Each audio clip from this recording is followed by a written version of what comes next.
Aktivitas ini ditekuni dan diyakini oleh seseorang sebagai panggilan dalam hidupnya setiap hari. Aktivitas ini berupa pekerjaan, jabatan, dan kedudukan.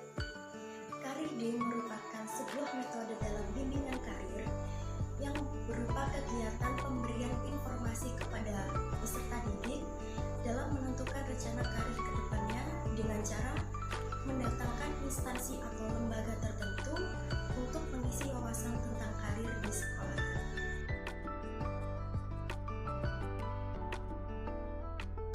Tujuan dari Karir Day yang pertama yaitu untuk memberikan informasi kepada peserta didik tentang pengetahuan dunia kerja dan informasi karir lainnya yang dapat menunjang kompetensi peserta didik dalam dunia kerja nantinya. Dan yang kedua, untuk membantu peserta didik dalam memahamkan akan kompetensi bidang belajar yang ada dalam dirinya. Dan yang ketiga, diharapkan konseling agar mau dan mampu untuk menjalankan karir sesuai dengan minatnya, mulai dari bawah dengan tidak memandang seberapa besar gajinya tanpa memiliki rasa rendah diri. Jadi, ketika konseling telah mengambil keputusan terhadap karirnya, maka ia harus berkomitmen atas pilihan tersebut, termasuk ia juga harus menerima segala konsekuensi atas pilihannya. Tujuan dari Karir Day yang keempat yaitu dengan diadakannya Karir Day diharapkan konseling bisa memahami tentang dirinya, seperti memahami pribadinya seperti apa, bakat minatnya, serta kekurangan dan kelebihan dalam dirinya itu apa. Dengan begitu, konseling bisa mengetahui kemampuan yang ada dalam dirinya dan ia bisa mengarahkan karir yang memang sesuai dengan kemampuan yang ada dalam dirinya. Manfaat dari Karir Day. Manfaat dari Karir Day yang pertama yaitu untuk memfasilitasi peserta didik dalam mempersiapkan perencanaan karirnya. Dan yang kedua, meningkatkan motivasi peserta didik dengan cara memberikan semangat belajar serta memberikan berbagai hal informasi tentang karir yang sesuai dengan keinginannya.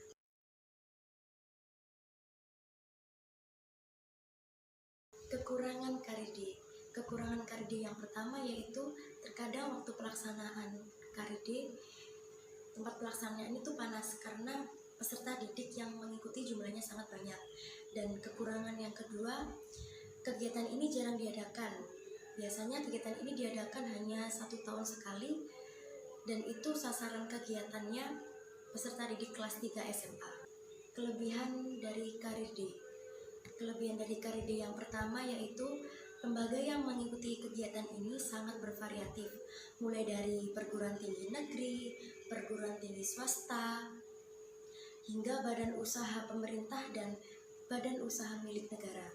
Dan yang kedua, informasi mengenai dunia kerja sangat banyak dan tentunya kegiatan ini tidak dipungut biaya.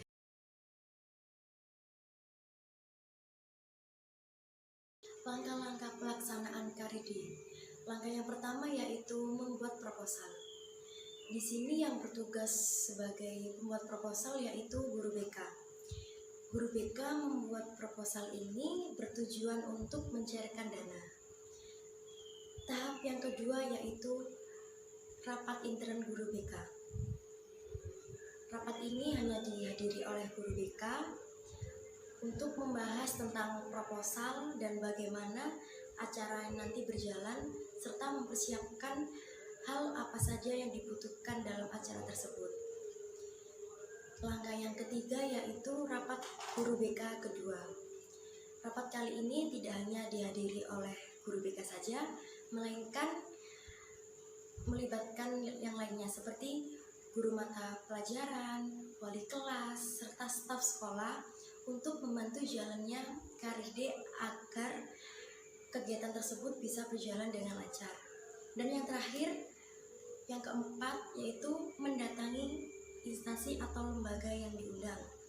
Kegiatan ini dilakukan untuk mengkonfirmasi apa saja kebutuhan yang dibutuhkan dari pihak instansi tersebut dan mengklarifikasi bisa atau tidaknya instansi tersebut bergabung dengan acara yang diselenggarakan oleh sekolah, yaitu Karir Day. Ini merupakan denah karir D. Ketika peserta didik mulai memasuki ruangan pelaksanaan karir D, stand yang harus dikunjungi pertama kali adalah stand bakat dan minat. Mengapa stand ini harus dikunjungi pertama kali? Karena sebelum peserta didik melakukan kunjungan ke stand perguruan tinggi serta ke stand perusahaan atau industri, peserta didik diharapkan mengetahui dulu tentang bakat dan minatnya seperti apa. Di stand bakat dan minat ini, konselor akan memberikan sebuah tes bakat dan minat dan hasilnya akan keluar saat itu juga. Lalu konselor akan memberikan hasil dan analisis tes tersebut. Setelah konseli melakukan tes bakat dan minat, lalu ia diarahkan ke stand perguruan tinggi. Pada stand perguruan tinggi, peserta didik bisa menggali informasi apa saja yang ia ingin ketahui tentang perguruan tinggi yang ia inginkan. Misalnya menanyakan tentang jurusan apa saja yang terdapat dalam perguruan tinggi tersebut dan menanyakan persyaratan apa yang harus dipenuhi dalam jurusan tersebut. Setelah peserta didik mengunjungi stand perguruan tinggi, peserta didik diarahkan ke stand perusahaan atau industri. Biasanya stand ini ramai dikunjungi di sekolah menengah kejuruan, karena sekolah menengah kejuruan memang mereka dibekali skill untuk bekerja.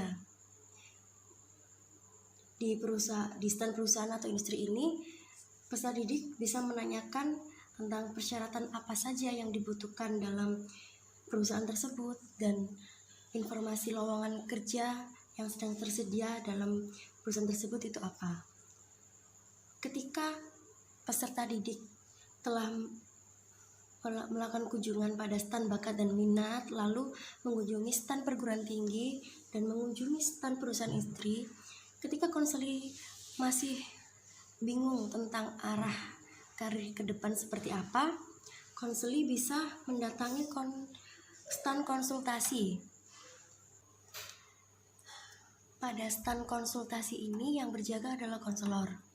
Konselor di sini memberikan pengarahan kepada konseli yang masih bingung tentang arah karir ke depannya seperti apa. Konselor memberikan arahan agar konseli mengikuti kemauan dan kemampuan dirinya untuk melanjutkan karir ke perguruan tinggi atau ke sekolah dinasan atau ke instansi lainnya yang sesuai dengan kemauan dan kemampuan dalam diri konseli.